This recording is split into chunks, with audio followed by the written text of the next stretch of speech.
My current career at the moment is working in stage management and administration.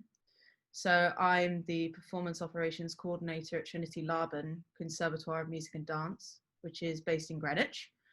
And the majority of my job is to do with instrument maintenance, building care, risk assessment and management, and helping concerts come into fruition. And that's the basic gist of it. Yeah, I've been doing arts management since the age of 18. And I started working with the Jersey Symphony Orchestra as one of their crew members. And I've gone on to go and work with other ensembles like the Philharmonia, the Orpheus Sinfonia Foundation as their stage manager. And I was stage manager and assistant orchestra manager at Royal Holloway. So yeah. Nice. Jess, do you want to go? Hi, I'm Jess. I graduated at the same time as Emily, and I am the orchestral manager for the London Mozart Players. Royal Holloway did side-by-side events with the LMP, which is kind of how I first came into contact with them. And yeah, so as the orchestral manager, I do a wide range of things. Particularly at the moment, it's a very strange time as we have very few live concerts. We actually had our first live concert in 2-3 months that was broadcast by Classic FM on Monday, and that was just amazing. So I basically ensure that concerts happen by doing anything from sorting out music while our operations and librarian person is currently away, to putting stands up on the day and booking players, paying players, just anything to do with players and concerts really. There are a lot of things that I do that I don't realise that I do, so I probably have missed out everything. Cool, thanks. Singy, finally. Hi everyone, I'm Singy, and I'm classmates with Emily and Jess, so I graduated last year as well. I'm currently working at Singapore National Youth Orchestra, where I'm taking care of the Singapore National Youth Sinfonia. And something else that I do in my job is that I take care of auditions as well. That's kind of the gist of it, yeah. Okay, so before we head on to the actual discussion, I had written a blog about my experience as stage manager in the first week of being a stage manager. I don't know if all of you have read it, so I'll just give you like a short summary of what it was about. It was basically for the Welcome Week concert, and a lot of things were going wrong. Things like the crash cymbals falling during a setup. I forgot to take off the conductor's chair. And at the end of it, I was just very disappointed in how I did during that concert. So the whole thing is me trying to figure out why that was happening, really. And just had very high expectations for myself. I mean, those things kind of sound a bit trivial now, things like crash cymbals falling, but they're a bit, I've made it sound quite dramatic in my blog, I think. So I think to just kind of start up, have any of you ever been in a situation like this before, where you have like really high expectations for yourself, but things are just not going well at all? I mean, it could be something at university or like in your jobs now. If Jess wants to start. All the time is the basic answer. I think you put the most pressure on yourself, and no matter what anyone else says about how wonderful it was, or, oh, you did this really well, you will always know those fine little details that no one else really notices or cares about. You will always feel like you've missed something. So I think the only way to kind of handle that is to realize that actually if the people that are watching you closely don't notice, then they don't matter. Yeah, I mean, there are so many instances where I can look back and go, oh, I wish I'd not done that, or I wish I'd done that slightly differently. I mean, to list them now would just be, I mean, we'd lose all the time. So I'm not going to do that. but it's not uncommon at all. I think it's very important to realize that everyone is learning. Even at the age of like 99, you're still learning things, and people are human. They understand that mistakes happen. Yeah, I think that's always something really important to keep in mind. Singi, do you have anything to share?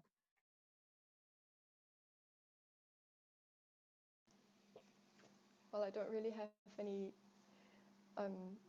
much stories that I can think of, but I think something that I can remember offhand is that the instruments were not where they were supposed to be last year when I was overseeing the new music collective event. So yeah, it's about trying to get things together where they should be, and then just run the event smoothly. Yeah. Yeah, makes sense, honestly. Emily, do you like to go? So the biggest thing that I've learned being a stage manager now for almost 4 years is that no matter how much you pre-plan, there will always be one little thing that goes wrong. You can plan every single step of the way, but there'll always be something that falls out of place. And it's about recovery. And as Jess rightly said, the biggest person that stands in your way and gives the highest expectations is yourself. And there's a lot of my job where I am expected to instantaneously solve things. Like, for example, as in one of our concerts, a stand broke mid-stage, and I had to very quickly take it off and take it on. But there are some things that you can't do by yourself. And probably my biggest piece of advice would be, if there are people around you that you can take inspiration from and you know that have a certain set of skills that you're lacking in, use them to your advantage. Ask for help. Never be afraid to ask for help. Yeah, I mean, definitely. I think we'll be coming to that much later, because that was kind of one of the things I didn't do. Uh, um, but yeah, so kind of now getting into what this kind of whole expectations are that you have for yourself. The way I kind of divided it was the practicalities of the role. So as stage manager, okay, you need to be there to set up the orchestra. You need to check certain things are in place.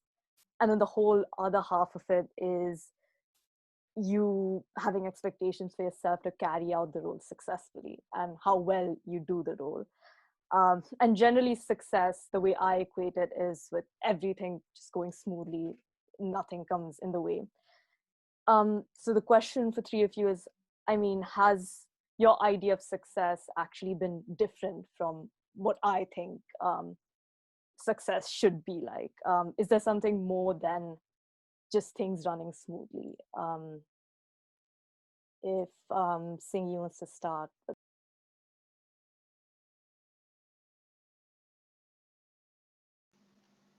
Yeah, I think on the most basic levels that things are running smoothly, and after that's achieved, I think we can think about things about something like personal satisfaction and about building relationships with the people involved in the project.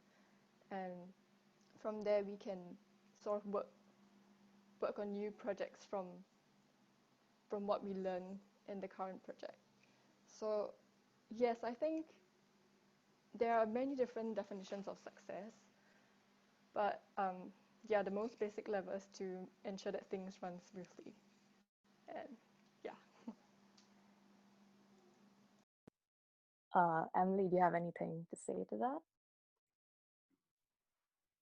For me personally, a lot of what my job entails is maintenance of all of the sites that we have, and being ever present at a concert, being the first person to go to.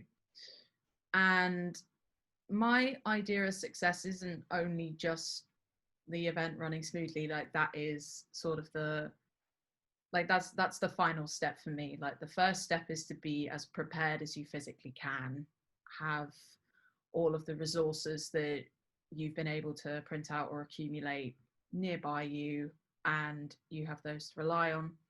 A lot of it as well is like your mental state and being able to be confident even if you're nervous. As you have to maintain a level of composure when you're doing stage management. Like there have been very, very stressful situations in the past, and as I've grown not only as a person but also in my career, I've become a lot more level-headed, and you're able to improvise things more quickly. You're able to come up with better solutions if you maintain a level of composure and confidence.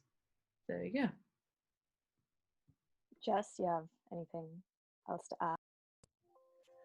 For me, quite a lot of my work is done building up to the concert, so a lot of my focus is on personnel quite a lot of the time, and I found that particularly recently things are not going to run smoothly, so for that to be your aim is not really the best way to start.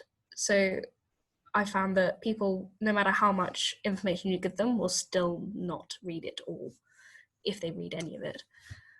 So it's like Emily said, like pre-prep is brilliant, but your reaction and how you handle things going wrong is what will eventually define your success. If you're brilliant at planning and planning and planning, and then you can't react to something going wrong, like someone being ill or a stage being the wrong way around, I didn't like just anything that could potentially be a hiccup. If you can't react to that well, it doesn't matter how prepared you are, how much you want everything to work, it won't.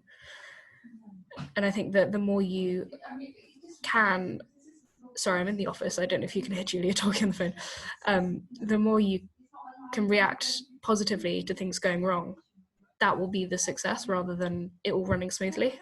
I think that if the event runs smoothly and you feel happy about it at the end, you're not really going to learn from that. You're not going to grow or develop it. You almost need things to go wrong so that you can get better. If that, I don't know if I'm making any sense, but yeah, I feel like having a concert running smoothly shouldn't be your goal. Your goal should be to make it a brilliant event, regardless of how smoothly it runs. Yeah. Like personally, so following on from what Jess said, some of the most stressful concerts that I've ever experienced in my life have been some of the most rewarding, because even though lots of things go wrong, but you're able to overcome them, that builds you, even if you think that, you know, the world is falling apart around you. Being able to react to it, as Jess said, it helps you grow. It helps you grow as a person, definitely. Yeah, that's really interesting. I think, yeah, like for me, I never really, I kind of separated what you learn from a thing going wrong with the success of the concert. Like I thought of that as just something I should look at later, of what I learned from it. But yeah, I mean, that's really some really important things to keep in mind, I think, definitely. And thinking about maybe how, like, the expectations that are outlined, which is of the role and the success, has it changed from doing like arts management roles at university versus professionally?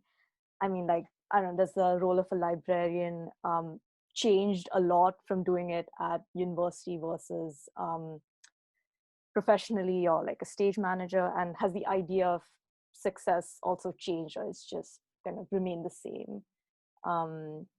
Anyone can go for this one.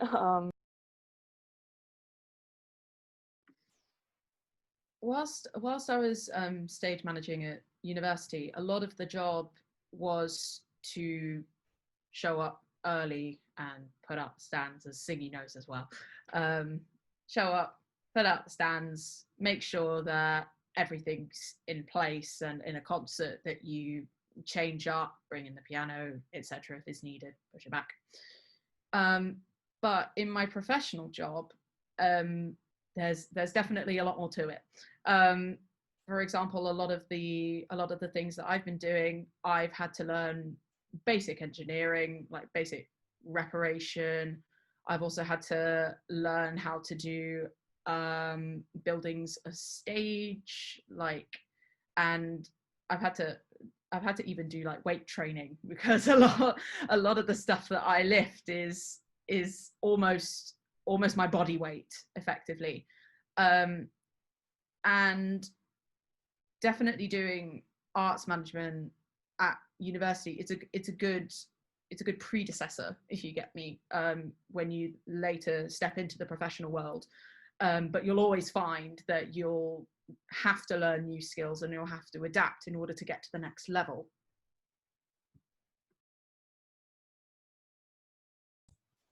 I think that whilst the actual like mechanics of the job change, the expectations are roughly similar. So I'm in quite a sort of, well, no, not really. Ignore that bit.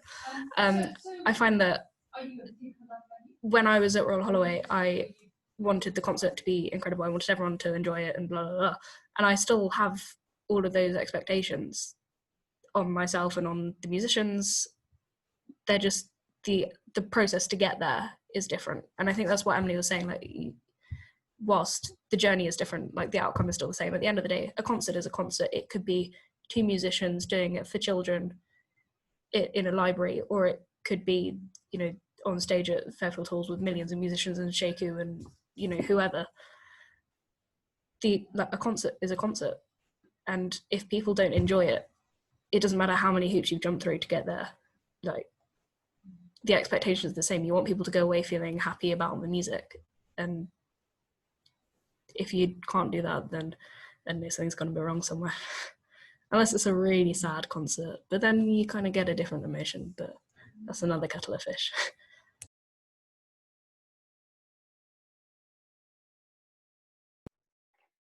Singy, do you have anything to add to that? No? Okay. Yeah. I think I think taking care of how people feel when going away from a concert is also, again, something quite interesting to think about, because I think you tend to get really wrapped up with how you're doing and how you want to see how this concert goes. But I think very often you do forget why you're even putting this concert up.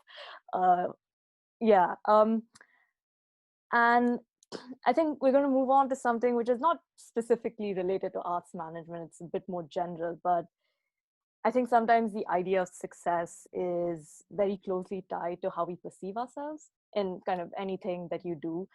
And I feel like a lot of your adult life, you tend to tie success to your job and how well you're doing in your job, because it takes up a large part of your life after you graduate. And just kind of throwing it out there, like, how easy is it to attach self-worth to your job? How have you found it now after graduating from university?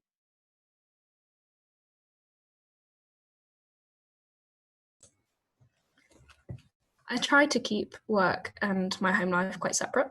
So whilst I am quite bad at actually stopping doing work when I'm at home, when I've finished doing work, I finish doing work, and I try to remove myself from that frame of mind so that I can ensure that I do something different at the end of the day. So I think that attaching self-worth to a job it helps you do your job properly, and it means that you actually have some feeling of success when you complete a task, even if it's print out something from a tricky printer. Like, if there's no self-worth attached to the job, then even the smallest victories are going to feel like they're not victories at all.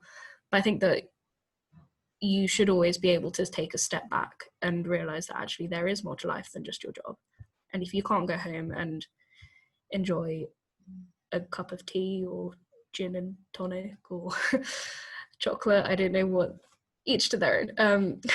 If you can't go home and feel refreshed after a long day at work just by simply being at home and being in your own space or with people that you enjoy spending time with, then you're focusing in the wrong way. You should be enjoying your life, not just your job. So I think self-worth attached to job it helps, but it's not the be all and end all.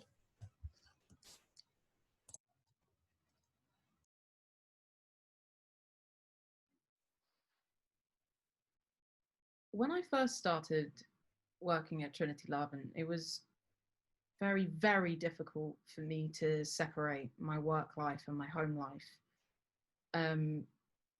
One of the biggest aspects of my job is that I have to be on call because I manage a student crew. I manage 15 members of the Faculty of Music, and they go on shift anytime from 6 in the morning till 2-3 o'clock in the morning, depending on how big the concert is or whether there's been fallback and etc. And it's not, the biggest thing about being a stage manager is that it's not a 9 to 5. Like, the hours are very, very flexible, even though a lot of my job is also admin. I will sometimes work a day 9 to 5, and then the next day I'll be working, I don't know, 12 p.m. till 10 p.m. And it gets better as you progress, but I attach a lot of my self-worth to my job, mainly because I have to be so invested in it. But I find that doing other hobbies, like I do a lot of poetry, I compose, and those are things that you can just switch off from your work life and the expectations of, you know, always having to be there, and focus on yourself. Like, yeah, it's really difficult, and I commend you if you're able to fully distance yourself from your work as soon as you start the job, because for me it was not easy. So yeah.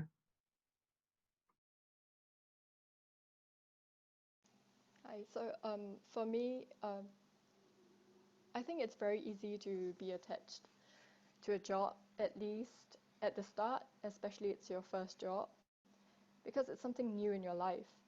And I like to have this comparison. It's a bit like your first love, where you're so invested and very attached to everything.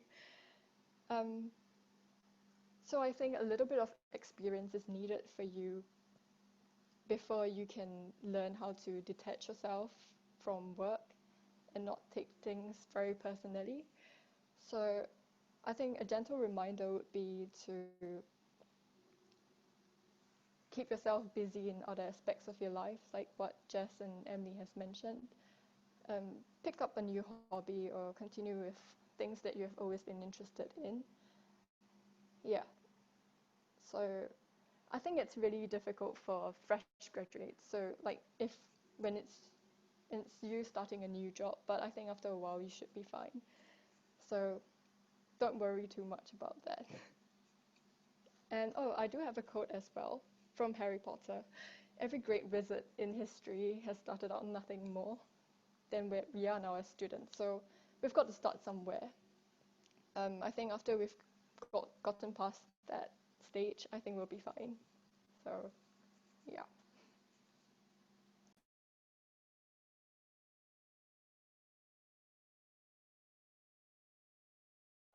Yeah, no, that's really kind of useful to know.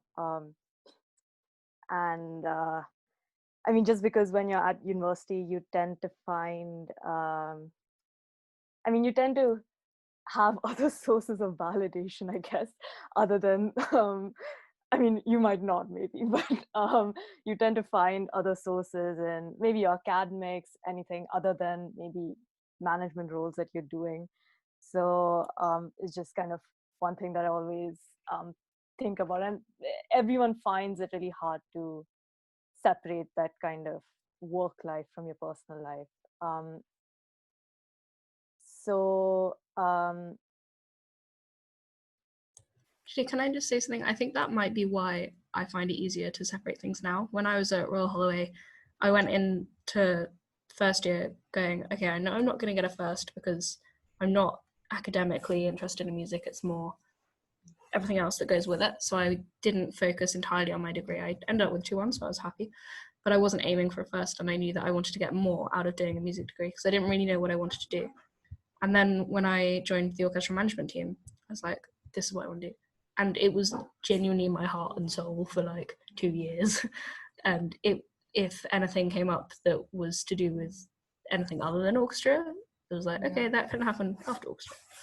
And I think that because I had that time putting so much effort and energy into a university orchestra, it makes it easier now for me to go, actually, that's not the right way to do things, because it actually ended up slightly destroying me a little bit. Like, it was, I love doing it, and I will always treasure those memories that I have, even the slightly negative ones, because they are so important to build upon.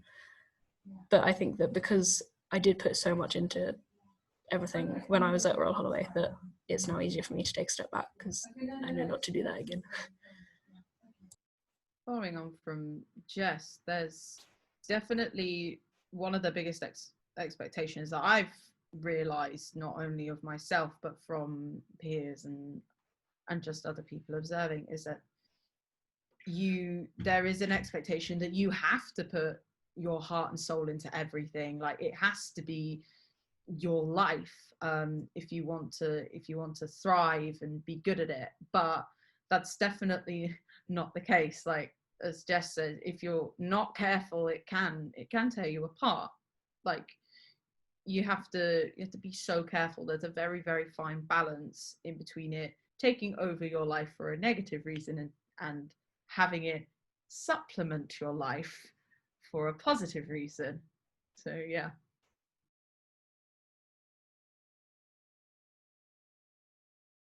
Yeah, no, definitely.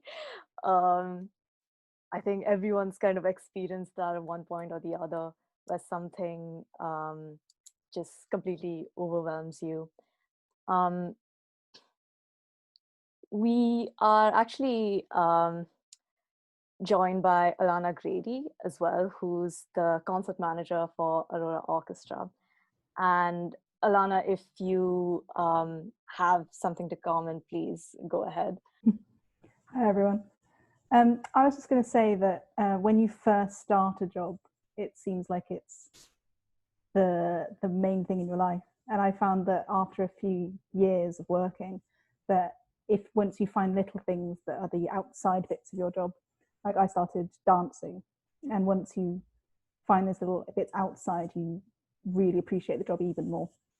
That was my comment. Oh, thanks a lot. So kind of now moving on from what you expect for yourself to now pressure from the outside. Anyway, so I mean, talking about my blog, I spoke about how I didn't know if others had really high expectations of me. Like, they might have expected things to go wrong, and even if they wanted a really good concert. And I did not establish a line of communication with any of them to actually find out if that's the case and things like that. So just kind of a general point about communication. How important has communication been for you guys in different roles that you've done? Is it like in maybe communicating like tasks that you need to do, or I don't know, quality, things like that? Anyone can go for that. Yeah, okay. Life does not work without communication. Like, it work, home, friends, like, genuinely, communication is the most important thing in today's life. Like, I don't understand how people can not reply to an email when it's very important, or how people can just not communicate. It is especially in the world that we live in today where everything is so fast paced, and there is that expectation that you will be contactable 24 hours a day through Facebook or phone calls, mobiles, anything. Like, communication is so very important. And even if from a non-work point of view, if you can't tell your mum when you're coming home for tea, or if you can't tell your housemate that you've locked yourself out, like, you need to be able to communicate. And without that line of communication, everything could potentially fall apart. And that translates to work as well. Like, if you need to tell someone something but they don't see it, what then? I spend so much of my day going, I can't do anything until this person replies to me. Communication is just so important, and I can't stress that enough. Like, Jess makes a very good point. Like, especially in arts management and in the job that I'm in, you cannot get anything done if there's no communication. Like, you are expected to be contactable all the time, and especially when it comes to things going wrong, it is me and my colleagues always agree, it is so much better if you tell someone outright that there is something wrong and I don't know how to fix it, instead of letting it brew up by yourself and you get overwhelmed and anxious and stuff like that.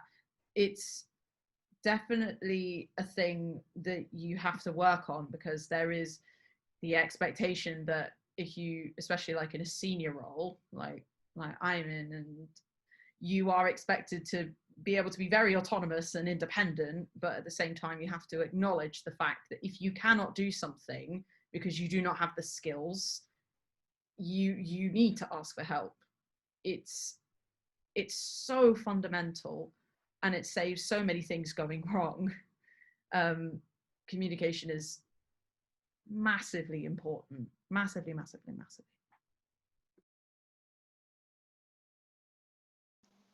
I think Jess and Emily have put it very well and stressed the importance of communication. The only thing I have to add is it's like playing broken telephone, because in arts management we work with so many people, from the management to the artist and people at the venue, too many people. So it's really like playing broken telephone. So we have to ensure that we communicate every single piece of information to the next person accurately. Yeah, that's just what I want to add on.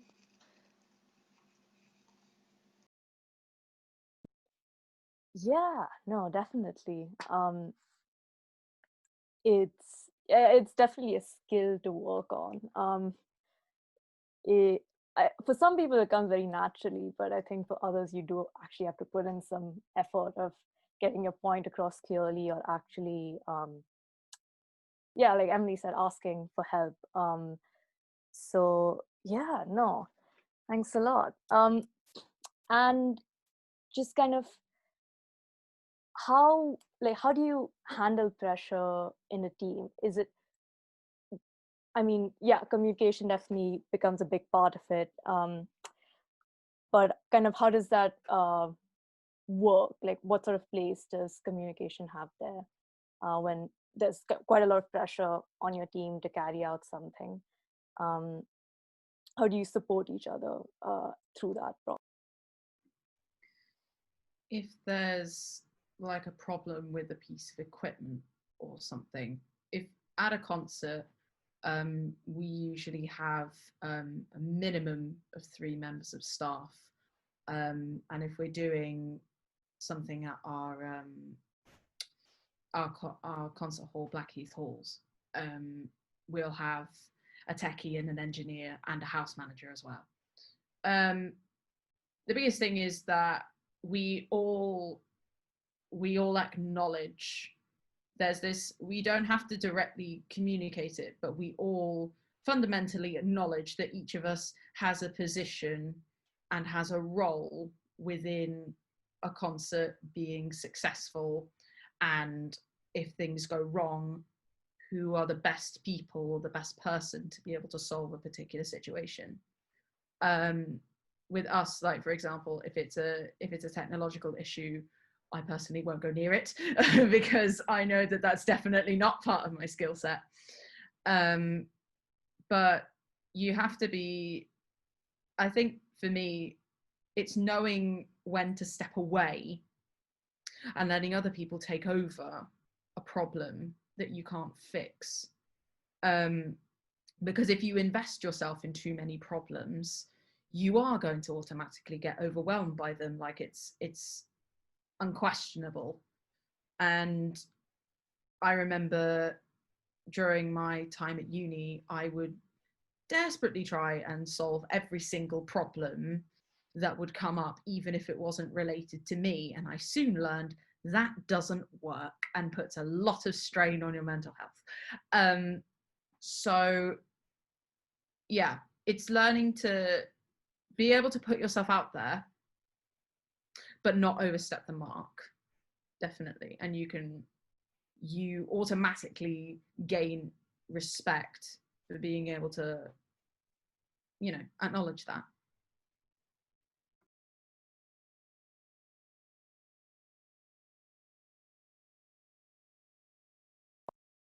Yeah, I mean, would anyone like to add to that?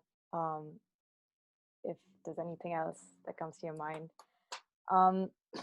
I mean, you can add that halfway through this conversation as well. That's okay. So now, well, I mean, now kind of tying these points together about like the different kind of expectations we were talking about. So you kind of have expectations of yourself. Then you have just what your role requires you to do.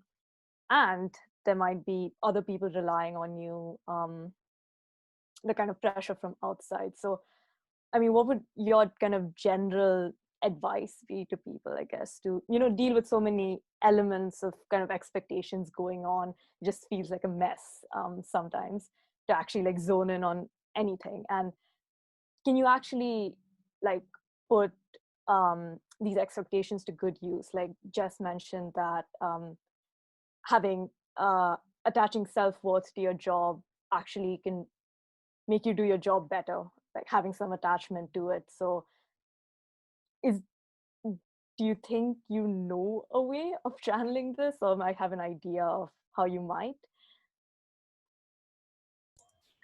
So at the moment in lockdown, we've been quite lucky that we are still putting out content. So we've just finished our series At Home with LMP, and that was new content going out every day. So that was a whole sort of like new set of challenges, and everyone had loads of different expectations. And because they were viewed by so many people, we didn't really know what the pressures were going to be. And then gradually as it went on, we found out that actually we needed to do this more, do this less. And I think adapting to those different expectations is a skill that is developed over time. And if you can't pick that up straight away, then that's fine. Like, I don't think that anyone is expecting anyone to be perfect at their job on day one. I feel like I'm going on a bit of a tangent now. But I've actually completely lost my train of thought as well, so that's just brilliant. Yeah, I'm just gonna pause now and you can come back to me and I will remember what I was gonna say. The biggest element or piece of advice that I can give you is that if you go into arts management and you get a job, you know what you're there to do. And if you go in with the mindset that you think you are going to fail, you will fail. You need to be able to, it's false confidence is an amazing psychological thing that you can do. It is so good. And I've used that a lot, particularly as I've become a professional. There will just be some concerts where I will elude a sense of security and everyone believes that I know what I'm doing, when in the inside I'm like, oh my God, I have no idea what's coming next.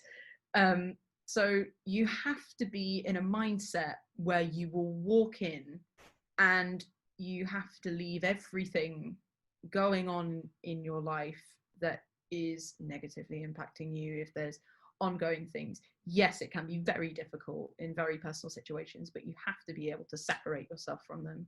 You walk in and you, as easy, it is so much easier to say than do, and I am very bad at this as well.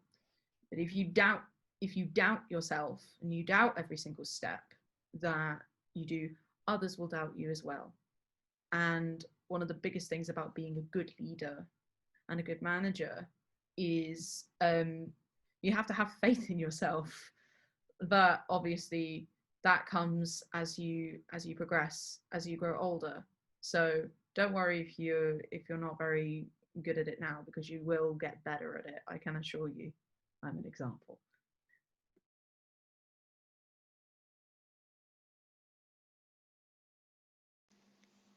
For me, if I'm feeling very stressed out by the different expectations that I might have, I think it's best to walk yourself through the expectations that you might have for yourself. So sit yourself down and think through what are the things that are stressing you up. Maybe write it down in your journal or something, reflect about that, and think of what other things you can do. And do remember that there are some things in life that you can't control. So like what Emily was saying just now, if you think you can't do that, just let others know and they could help you with that. And also don't be afraid to talk to people, talk to your peers, your seniors, and your supervisors. They'll be there to help you. And I'm sure we all have similar experiences in this industry before, so there will be someone there that can help you.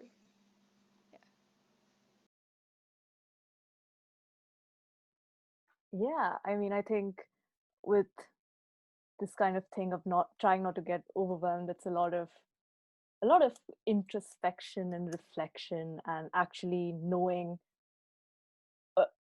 like Emily said, having the right kind of mindset and going into something, like being clear about what you're getting out of it. And I think that's just something that you have to do consciously at times, and when it's really kind of high pressure stuff. So we've talked about a lot of things going wrong, which are not always great, but have to be spoken about. But I think the most interesting part is how you recover from them. So just recovery as a whole concept. And so, I mean, when things go wrong, would you tell yourself, or have there been things that others have told you that has actually kind of helped you? Maybe your team might have supported you in some way that you didn't kind of have before, or kind of something along those lines.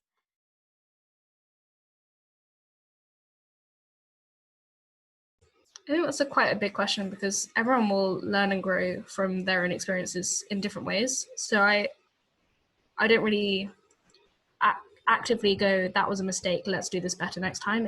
But it sits in the back of my mind, and when it comes up next time, I'm like, oh, that didn't quite work, let's do it a different way. But I know that a lot of people find it easier to actually stop and sit and reflect on it. Whereas I find that for me personally, that is not the best way, because then I dwell on it and it kind of makes it worse almost. But particularly in the time that we're in now, where no one really knows what's going on, anyone that is in this profession, they're not in it for money and glory or to be mean or rude. Like everyone's really understanding, and everyone has been in difficult positions, and particularly now where everyone is a little bit hazy, I think if things go wrong, then just be like, sorry, I made a mistake, and people will be like, that's okay, I made a mistake too. And it will work out. And at the end of the day, if you're unhappy, then that's kind of not good. But if you're happy, then it doesn't matter if you make mistakes. And the best way to learn from them is by learning how you learn from them. If that's a very complicated way of saying it, but if you don't understand how you can learn from mistakes, even if the mistakes other people have made, or mistakes you've made, or mistakes that haven't actually happened yet, if you don't know how you're going to learn from them or what you're going to take away, then you may as well just ignore them, to be honest. Because if you don't know how you're going to learn, then they're not very helpful. I'm sure that Singy can probably vouch for this. When you're working in an educational institution, especially like a conservatoire or a specialist music school, you will, if you're in a position of management, you will get a lot of people that work for you or work below you that will come up to you and be like, I have made a mistake. And often they'll dwell on it, and they will, like, their expectations for themselves, because you, how do I put this, automatically in like a subservient role, you will feel like your boss or your manager has expectations for you that they might not necessarily have, but you put into your own mind that they want you to be in a certain way. And I've had people come up to me and be like, I've made a huge mistake and I feel really bad about it. And you just have to sit them down and you have to go, that's okay. You have to be personal. Like, as Jess rightly said, if you don't learn from others, then you won't be able to take anything on board yourself. And there have been times where I have made royally bad mistakes, and I've had to fess up to my superiors and be like, I'm really sorry, I overstepped the mark, I thought that I knew what I was doing, but I didn't. And they've been so kind about it. Like, the best way to learn from other people is to be empathetic with them and acknowledge that mistakes do happen, and try and, you know, help them be at ease and say, well, what did you learn from it, or how could you have done it better? And then that way you learn a little bit of something too.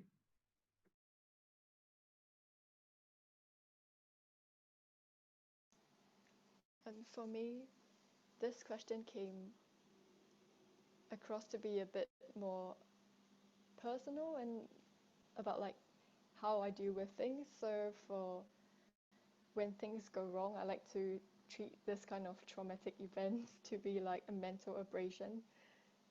So it's like you fell down and it stings and you have an injury. Yes, the feeling is there. You have that uneasiness in you that, oh, things go wrong, what do I do now? I feel the most important thing is for us to acknowledge that something went wrong and try to focus on what can be done to save the situation. And when you're in a safe place, you can think about how you can improve for future situations like that. Yeah.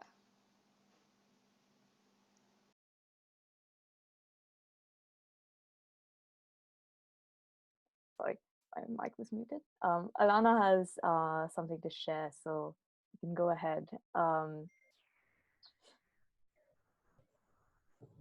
Sorry, I had to move rooms. I had a point at a story about when I made a massive mistake, which was we got to a concert hall and I realized that there weren't going to be any timpani there because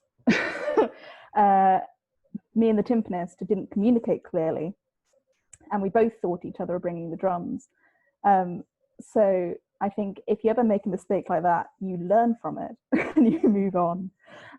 From it's like a massive thing, but I ran and I managed to get some. We got there in time for the concert. It all ended fine. But once you've made that mistake, you're never going to do it again. And if you've got a supportive team around you, they will say, okay, it's fine. We solved it. You know that it was a mistake, and we talked about it straight away. So I think the communication point from earlier is absolutely key to move on from those mistakes.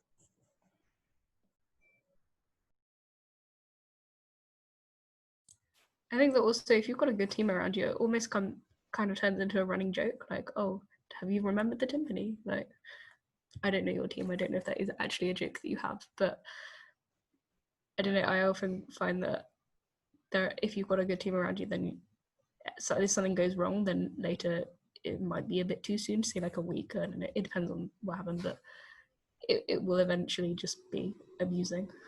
Yeah.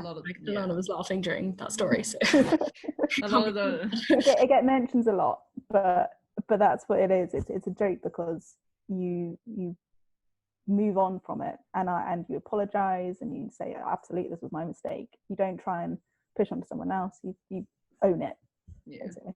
Like, you've got to be lighthearted about it, because like everyone makes mistakes. I literally did the exact same thing as you, Alana, like a couple of months ago, and like at the time it was like, oh no, like that was probably the worst, the most stressed that I've ever felt. But afterwards, now we all just laugh about it. We just think it was a hilarious situation, and we all go, but it definitely won't happen again, because that was absolutely awful.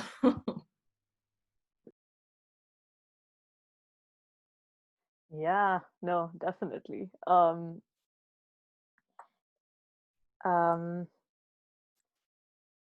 So Rebecca has a few things to say as well, so you can go ahead. Yeah, hi everybody. Sorry, no, I'm the conductor at Royal Holloway. People usually know me as Rebecca Miller, but it's somehow coming up as my married name on there, so I'm not some random person who you don't know. But just thought I'd say a few words. It's very interesting to see our current students and our alumni speaking so brilliantly about their work. I was just going to say, from a professional point of view, that for me as a conductor, the most important thing about the stage management team is to just have things done without me knowing how they get done. To just go out there and source something, because as a conductor you have a lot of pressure on yourself during a rehearsal and during a performance. There are different pressures, and certainly if somebody makes a mistake, come and talk to the conductor about it later, but just try to fix it in whatever way you can, and try not to involve the performers in your finding the fix, because actually the best thing for us is for us to just have the music and the stands and all the stuff in front of us when we need it, and then we can concentrate on the music. And I very much appreciate all the work that goes on behind the scenes, and I try always to acknowledge everybody who's doing the work behind the scenes, because they don't get a bow at the end. But just from a performer's performing musician's perspective, the smoother the better. So just go on, get it done, however you need to do. Smooth over the mistakes and deal with the whole blame thing and apologies later, because actually if you're saying, oh, I made this big mistake and I really want to apologize for it, and actually the person's just standing there saying, okay, well, what's the solution? Because we'll deal with talking about how badly you feel later, but we got like time is the essence kind of thing. So that was one thing I wanted to say. The other thing I just wanted to say was about just a couple of other pieces of advice for people who are thinking of going into the arts management. That first of all, don't take things personally. That's something that's really hard to do if you're a sensitive person. Even if you're not a sensitive person, sometimes the pressure will get on, and a team will say something to another member of the team, or even musicians will take out their frustrations on the arts management team, on the stage management team. There might be stories that some people have. You might want to share that, and how you have to deal with that. I have to deal with that as a conductor all the time, that the orchestra members will often take their frustrations out on the conductor. And I have to really learn how to not take that personally. And that is super, super hard. But it's really important, because you just have to get on and do your job, and kind of think about that later. Cry about it later.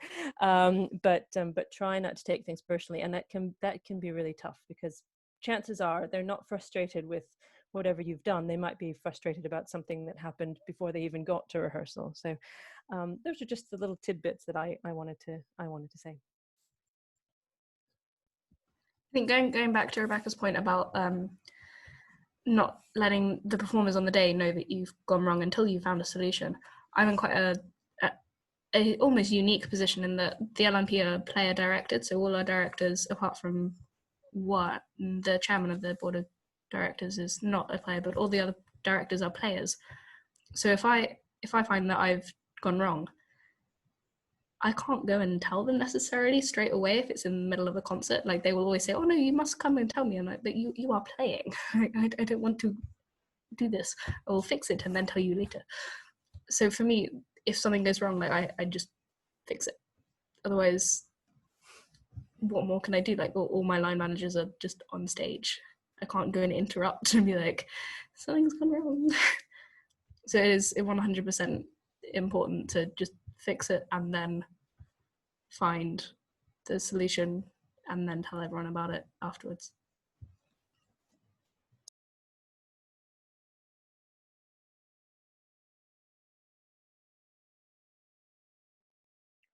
Yeah, no, there's some really really interesting things to think about, and yeah, definitely not kind of trying to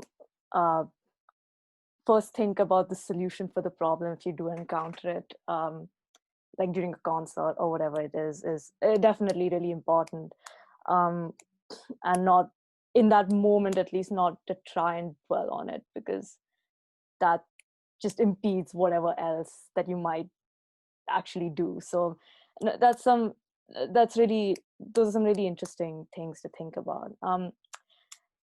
So I mean, me generally, I like to, if things are kind of not looking great, things are falling apart a bit, I like to remember why I am even in this role and why I enjoy it. And so just throwing this out to everyone, what is the ethos behind management for you? So why do you do it?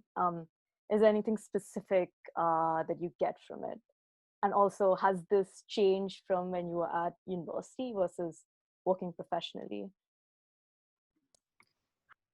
Who's going to go first, me or Jess? I don't mind. Do you want to go, Jess? Okay.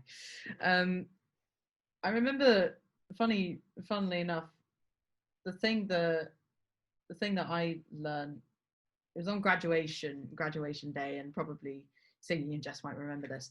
Our principal, Paul Ezel, he said to us that the two most important days of your life are the day that you are born and the day that you find your purpose.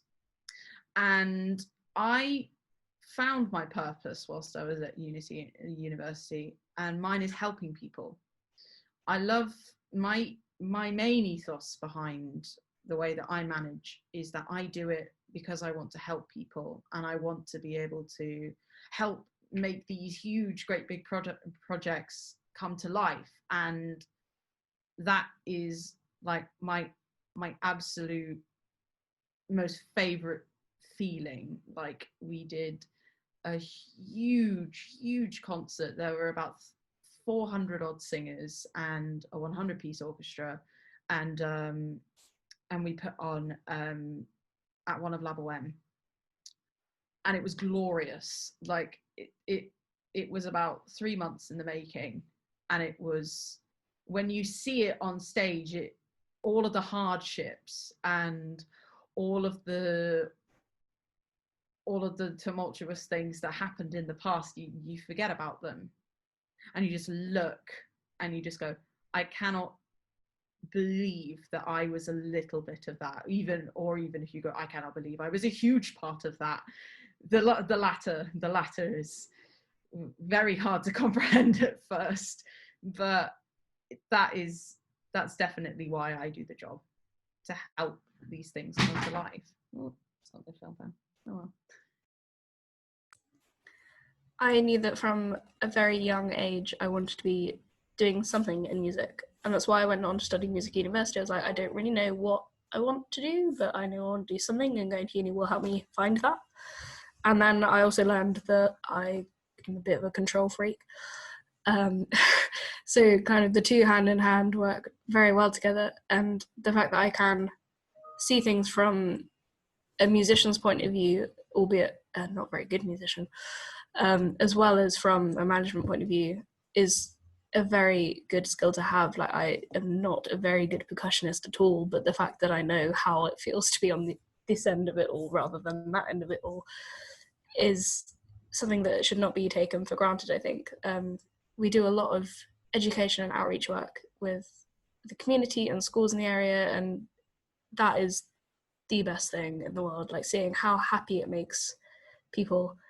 And there are some concerts that we spend months working on, and there are some concerts that we spend 2 days working on, and the fact that you get to see people react from something that is happening right in front of you, it's just wonderful. And there is no greater gift than music, I think, that if you are able to experience music, you should.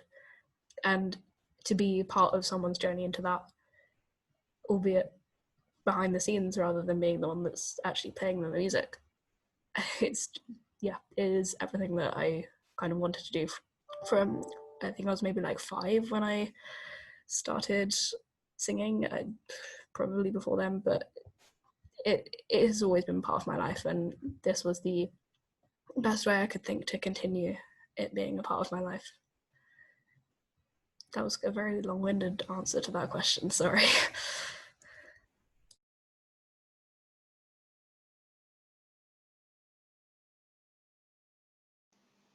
Sorry, for me it's really a very simple answer, similar to Emily, to help people, to support them, especially for budding musicians, to make sure they have the proper training, whatever training they need to become professional musicians, and to bring arts to those who have yet to experience it. Yeah, actually, pretty much what I'm gonna say, it's really quite similar to what Jess and Emily have mentioned. So I think the only thing I want to add on is that I'm quite jealous of you guys because you guys have actually been working on concerts and all. I'm still very new to my job. I joined the orchestra in March, so rehearsals have been cancelled by then, so I actually haven't met the orchestra members yet. So I'm just looking forward to the day we can rehearse again and put up concerts together. Yeah.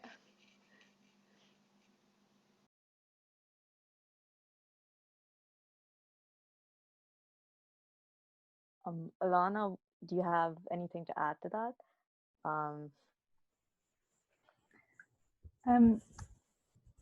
I always find that when, if it's a big project, when it's been ramping up and up and up, when you get to the end of that project, you're like, okay, we did a good thing. And that's always when I know that I'm doing the right thing and I'm in the right place. Because we had a major project last year, and it was kind of months and months of just late nights and meetings, and you get to the point where you're like, why am I here? Why? And you're putting everyone else through it as well, because you're bringing your work home, and you get all crazy and a bit emotional, and then you get to the point where the audience are leaving and you've just heard the applause and you're like, yes, this is why I'm here. You've done it. You've created something that people enjoy. And that's when I think I'm like, yes, good. I'm in the right place. I'm doing something good.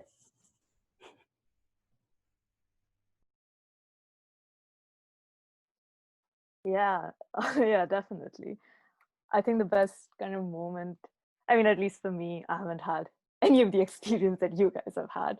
But just even seeing, just sitting in the audience and watching the concert that you were a part of is a really amazing feeling, I think. And I think the highlight was probably when we played Rachmaninoff 2. Like, that was so good. I wasn't playing in that, so I could actually sit in the audience and kind of just take it in. So it was something really, really amazing. And kind of coming on, I guess, to the last part of the discussion, really, just about career advice, where people should start. and kind of want to just start out with, like, do you think that musicians should have some experience in management of some kind, like even if they don't want to go into arts management later on? Do you think, what sort of value do, let's say, performers get out of it if they do take part in some sort of management at a university level? I think the biggest thing that hit me once I started doing stage management and orchestral management in general is how much I took for granted the work that goes behind the scenes. You don't actually realize how much goes into a concert, how many months, even years of planning it takes until you actually become a part of it. And especially for orchestral musicians, there's sometimes people, like I have heard people that go, oh, well, their job's not that hard, like surely it can't be that hard. It is. And like I remember when I did my welcome week as a stage manager, I it hit me on the last piece where I was like, I am so grateful, like, for everyone that contributes towards these things happening. So as a musician, you should invest in like time doing arts management, because it's fundamental for you to see like where your music comes from, where all of your concerts come from, you know, how you are able to be a player in the first place. So yeah, definitely do it, because it's good life experience and it makes you grateful.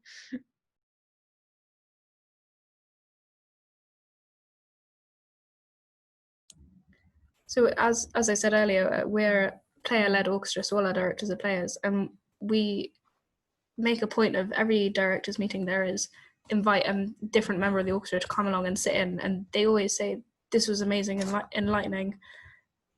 Like, why do people not go to these? We always find it really hard to find someone to volunteer to go to the directors meetings, and then actually we end up just choosing someone and be like, come. And they love it, and they find actually there's so much more to the orchestra than they think. So a lot of our players turn up, play, go home, and that's kind of the maximum of their involvement. But some get really stuck in, like, we have the most incredible co-principal cellist, like, she's incredible. She's our executive director, and she just does everything, and it is her whole life. And there are some people who just don't understand that actually so much goes on, and they all know, oh, they've got so much to do. Like, why do they have so much to do? They don't really understand what we do. They just know there's a lot of it. And I think it is so important to just understand and appreciate that actually there are so many elements to arts management, like, that people don't even think about. Like, someone has to balance the books, someone has to design the poster, like, so many little things that often are so taken for granted because musicians don't even see them, that even if you don't come into contact with them, they still happen. Like, people don't even really think about when they have a booking request come through to play in a concert. They're just like, oh yeah, that's come through, great. They haven't actually thought, actually someone's pressed a button to make that happen. And I think the lack of understanding is understandable, ironic, but I would never really say it's acceptable. I think that musicians should at least attempt to learn what is going on, if maybe not even how it's going on, but just what is going on.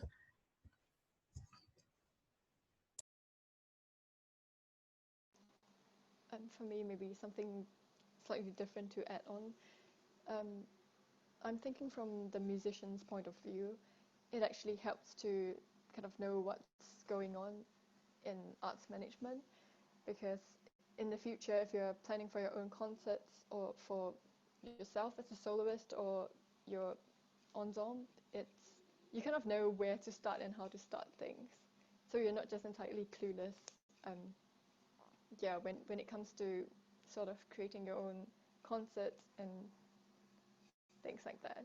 And it's always helpful for us arts managers that we get help from musicians here and there. It's always nice to get some help. So if musicians kind of know what's going on behind stage and they know when to help, it's just a nice feeling, and it's really helpful to us sometimes. Yeah.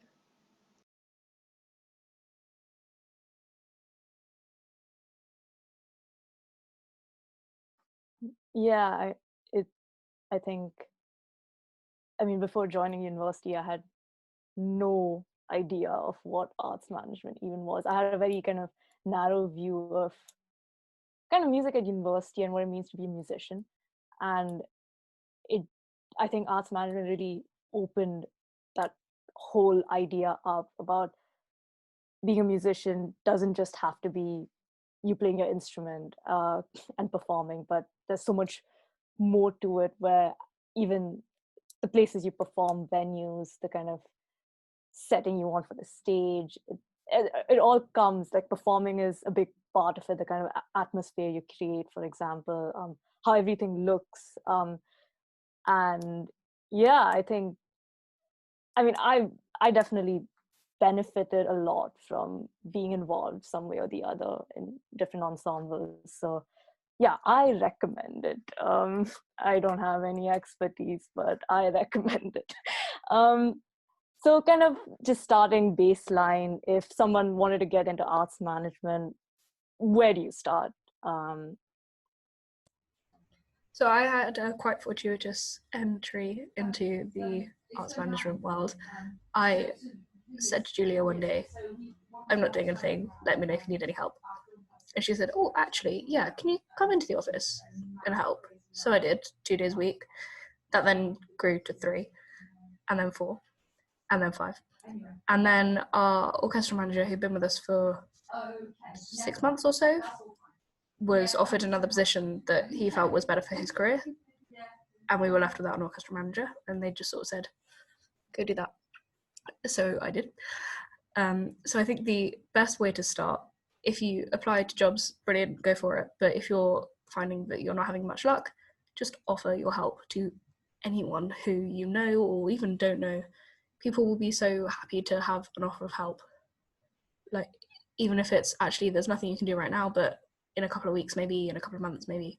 And by that point, you might have something else you can be like, actually, I'm really sorry, I've got other things going on, but just offer your help, because no one's going to turn that down if they're a sane human being, unless there's another reason. But yeah.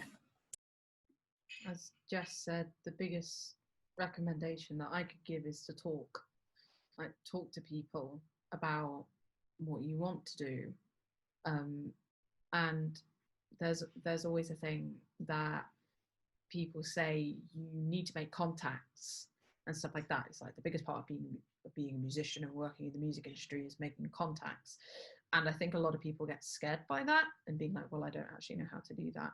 You're making contacts effectively at university. Like, you might not realize that person that you'd only talk to once throughout your entire year at university is now working as as part of the committee of a big orchestra or something.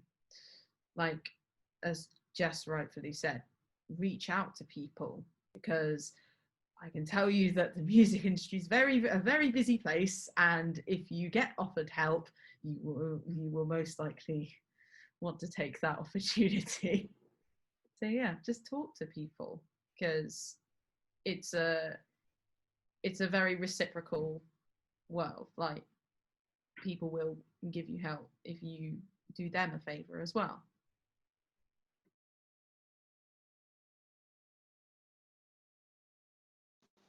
You can always start small. So if you're in Royal Holloway, you can start by volunteering for the front of house team, concert management and artist personnel program, things like that, and of course the orchestra committee.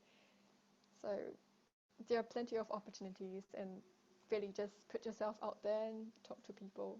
They'll be very happy to help.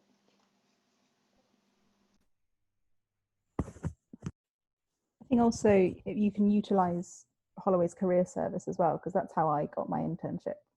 And even if there's nothing music related, they can help you look at your CV, and you can have interview help. I think utilize the resources that you've got while they're there. And even after, they still offer that to graduates to an extent. I can't remember exactly how long after, but you can use the library once you've graduated. You can use all their resources. If you're an alumni, you just need to ask. I think it's up to 5 years after you graduate, which is pretty long actually. So Yeah, that is quite a long time. But I mean, yeah, I think making use of the career services is, I think some people forget that they exist sometimes, but yeah. They're over the road, they don't exist. Yeah, pretty much.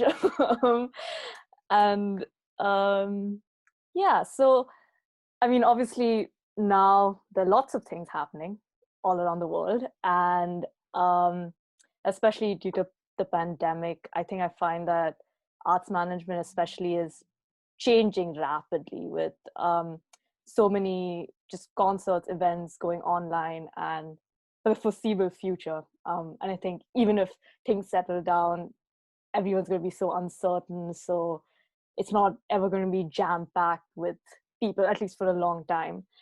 And do you have kind of any advice of people kind of entering this job market, or for kind of even for next year for that matter, like what kind of skills you should probably know of, or things you should keep in mind, or just maybe your experience with how it's been for this past few months?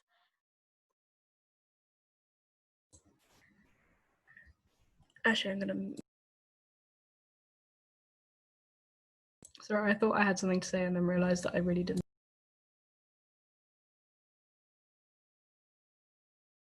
I can try.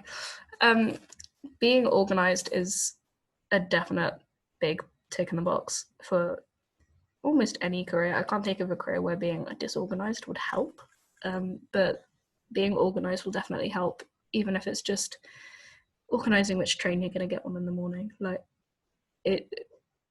organization, particularly when you're trying to organize other people as well.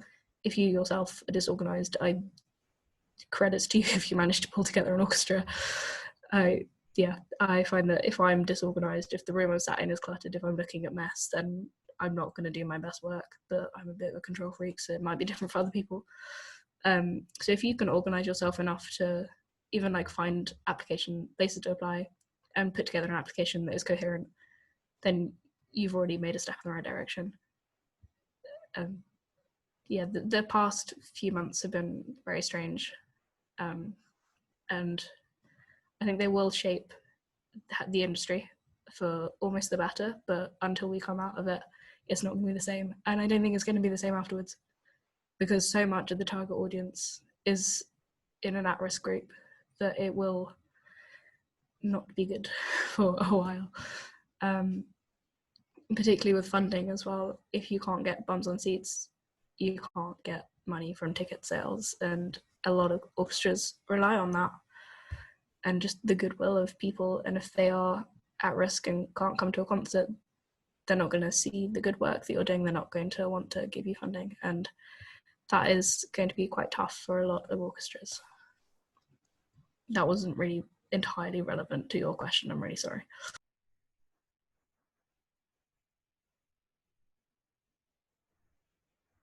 I think maybe when looking for a job, it's important to be adaptable, because you may not find the job or the perfect job that has like everything that you're looking for, but if it's got an element of that, you still gain experience in that, but you gain experience in so many other areas, and finding a basis that you can then take into anything else would be really important for that.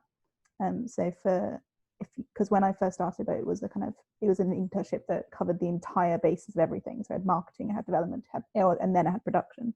So you learn how every aspect of the orchestra works, and then you can use that when you then, or if you were to progress upwards or to go into a different job, you've got so much experience. I think that's really important. I have learned that I'm not very enjoying marketing. That was not English. I don't really enjoy marketing very much. It is so important, but I just like, can someone else do this, please? Like the biggest thing that I would say is, like, if you don't have any projects like going on at the moment, then Nathan, make your own. Like, your possibilities in person, they are obviously limited and stuff, but now that we have the technological playing field, the opportunities that you can utilize with that are amazing. Like what the LNP are doing and what Jess is doing with the at-home recordings, like that is just an example of how we are adapting as a society in reaction to the pandemic. And the only way that I think that, like, we could keep continuing with that, just on the side note, I'm doing a lot of work with the Musicians Union at the moment, trying to do risk assessment and all of these things. And obviously there's been lots of studies that are saying wind instruments and brass instruments are potentially quite harmful when it comes to COVID-19. And obviously the same goes for choirs.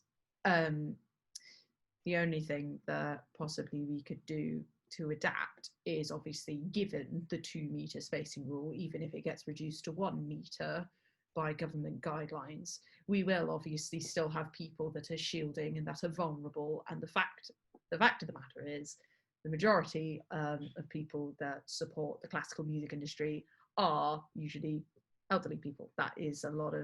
Those are a lot of people that turn up to the concerts that I manage, at least, and like do pretty much what the chapel choir have been doing, and they've been live streaming their midweek music concerts for, I think, since we started at university back in 2016, maybe even longer. But that could be one way that we could adapt to that, and that helps, music go out everywhere. So we're kind of running out of time, but we're kind of at the end now. So I'll just kind of open it up to anyone if they have any questions or what we've just discussed, or if just anyone wants to share anything else in addition to what we've been talking about. Just go for it.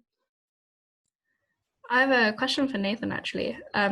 So I find that communicating with musicians is a big part of my job, and I was wondering how he is coping with not seeing students every day and just having to email everyone rather than just talk to them. Hi, everybody. Could you ask that question again? How are you coping not seeing people face to face and having to do everything via email rather than just being like, do you want to pop into the office, have a chat? Yeah, it's a tricky one, I think. It's a changing situation for everybody in the sector, and it's different in each sector, I think. How am I managing? I mean, I'm still getting as much footfall, as it were, in my emails than just through my office door. So in a way, it's just a new way of communication. And I mean, we're all still sort of teched out by having lots of meetings. So I'm still having about 3 to 5 meetings a day. So yeah, I mean, it is difficult not having that face-to-face, because the time in which it takes to answer a quick question with students or colleagues takes no time at all, provided that you're both concise and you know exactly what you want to achieve from the conversation. But so I think time is far more precious now. And it's sort of going away from us, and you're having to manage expectations far more than you were beforehand, because you're using all sorts of different tools. Yeah, I miss it. I miss seeing people, but I suppose we all are. And it's about managing your own expectations and your personal expectations differently, rather than managing other people's expectations, because we're all in the same boat, as it were, chatting through these different means.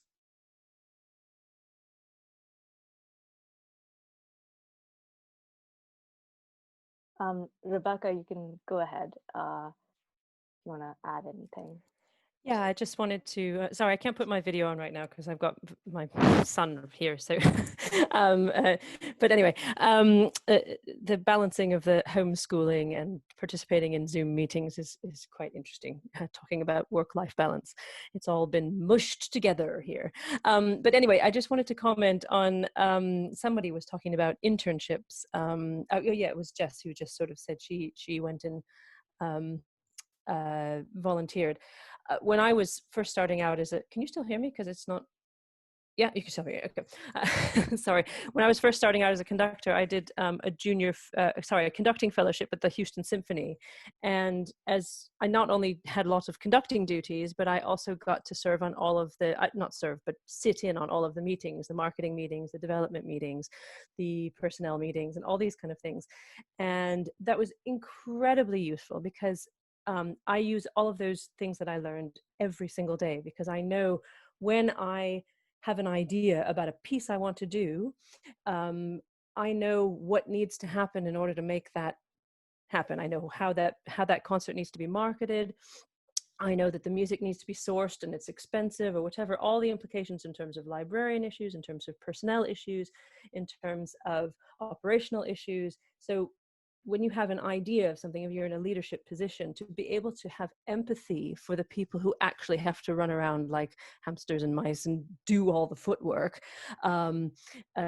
is really, really important. And I think it's important on any team to be able to understand what other people have to do. So like as a stage manager, you have to understand what needs to happen in order for your direction to take place. So this whole idea of getting an internship where you can, where it as Alana, I think, said, it might not be the dream job on paper, but it's probably going to involve, if it's anything in arts management, it's going to involve much more than it says on paper. You know, from day one, they're going to say, well, as long as you're here, could you possibly also do such and such?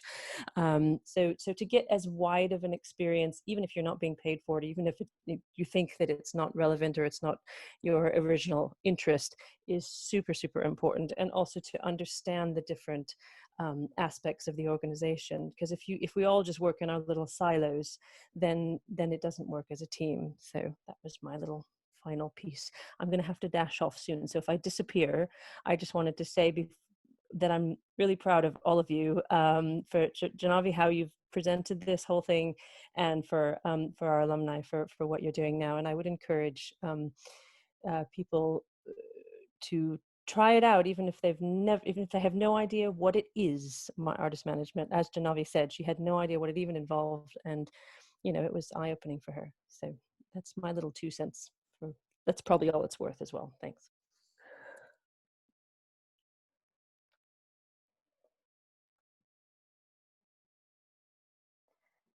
So if anyone else has anything to say, you can go ahead. But I think we are coming towards the end of this session. Just closing, really, if anyone for that matter has anything they want to highlight about interesting things happening in the arts sector, I guess, different things ensembles are doing, different things that your ensembles are doing. And I know that Emily is not just into arts management, but also composer. So if there's anything you want to bring people's attention to, just go ahead in this time.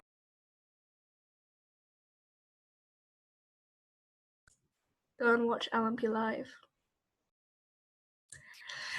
We're doing a series of live stream concerts that are socially distanced with string players, and I think everyone will enjoy them. It is the first live music that we have done in so long, and they've been streamed on Facebook and YouTube with Classic FM and, well, LMP, Facebook and YouTube.